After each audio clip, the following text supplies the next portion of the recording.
It was a time of deep unrest in the Muslim community.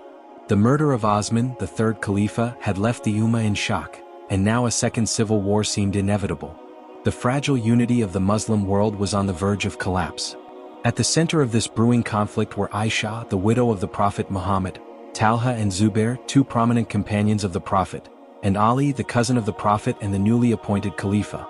Aisha was returning to Medina after completing her Hajj pilgrimage when she heard the devastating news. Osman had been brutally killed, and Ali had taken over as the Khalifa. Instead of going back to Medina, she changed course and headed to Mecca. Her dislike for Ali was no secret, and now she found herself in the company of Talha and Zubair, who also had grievances against Ali. Together, they declared their intention to seek justice for Osman's murder. In Mecca, the group gathered allies including Osman's former governor, Abdullah bin Amir, and other members of the Banu Umayyah clan, such as the cunning Marwan bin Hakam. They began raising an army under the banner of avenging Osman's death.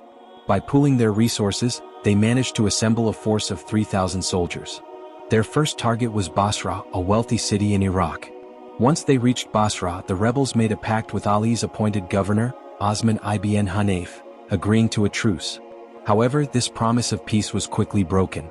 In a surprise attack under the cover of night, they stormed the city, seized its treasury and killed 600 Muslims who opposed them. Basra was now under their control, a conquest achieved through treachery and bloodshed. Ali, still in Medina, received news of the rebellion and the betrayal of Talha and Zubair. Shocked but resolute, he wrote letters to the rebel leaders, urging them to avoid further bloodshed and settle their grievances peacefully. His appeals, however, were ignored. It was clear that the rebels were determined to overthrow him. With no other choice, Ali began preparing for war. Despite his position as Khalifa, he found it difficult to gather support. The same people who had insisted he take up the mantle of leadership now hesitated to stand with him. After many appeals, Ali managed to muster a small force of 700 volunteers. Ali set out toward Basra, leaving Medina in the hands of his trusted ally, Sal ibn Hanif. Along the way, his army grew in numbers as more supporters joined him.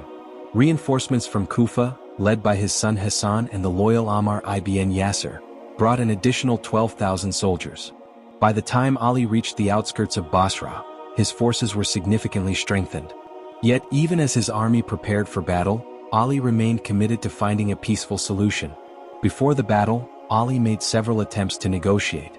He sent messages to Aisha, Talha, and Zubair, urging them to end the conflict through dialogue. He even suggested settling the matter by invoking God's judgment in prayer. When his efforts failed, Ali confronted Zubair directly. Reminding him of a prophecy from the Prophet Muhammad, Ali said, "One day, Zubair, you will fight against me and you will be in the wrong." Zubair was deeply affected by Ali's words. Guilt-stricken, he decided to withdraw from the battle. However, as he journeyed back, he was ambushed and killed by a tribesman named Ammar bin Jermaz. Talha too met a tragic end. During the battle, he was struck by an arrow fired by Marwan bin Hakam, a supposed ally.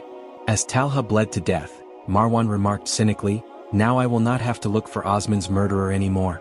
With both Talha and Zubair gone, the rebel army began to lose direction.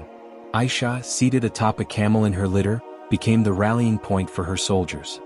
Fierce fighting broke out around her, with waves of warriors sacrificing themselves to protect their leader. Malik al-Ashta, Ali's fearless general, fought valiantly, cutting down countless enemies. One by one, he severed the arms of the soldiers holding the reins of Aisha's camel. Despite their losses, the rebels fought on, inspired by Aisha's cries to defend their cause. Eventually, Malik struck down the camel itself, bringing the chaotic battle to an end. Aisha's litter fell to the ground, but she was unharmed. Ali ordered his men to treat Aisha with the utmost respect. She was escorted to safety by her brother, Muhammad ibn Abu Bakr. Without their emblem of unity, the camel, and their leaders, the rebel army disintegrated. Ali forbade his troops from pursuing the fleeing soldiers, looting the enemy camp, or harming prisoners. His mercy extended even to his staunchest enemies, including Marwan and Abdullah bin Zubair. After the battle, Ali entered Basra and addressed its people. He chastised them for blindly following leaders who had caused so much destruction. Despite the betrayal and bloodshed, Ali chose to pardon everyone involved in the rebellion. His actions reflected his unwavering commitment to justice, mercy, and the unity of the Muslim community. The Battle of the Camel was a turning point in Islamic history. It shattered the unity of the Ummah, and its effects would be felt for generations. Thousands of lives were lost in a conflict that could have been avoided. Though Ali emerged victorious, it was a victory marked by grief and regret. Standing amidst the aftermath of the battle, he prayed, "O Lord, I have done all I could to preserve peace. The rest is in your hands." Thank you so much for watching, my beautiful brothers and sisters. I hope you enjoyed this story and found some inspiration in it. If you did, don't forget to give it a thumbs up, share with your friends, and of course subscribe to the channel for more amazing content. Hit that notification bell so you never miss an update. Stay blessed, and I'll see you in the next one.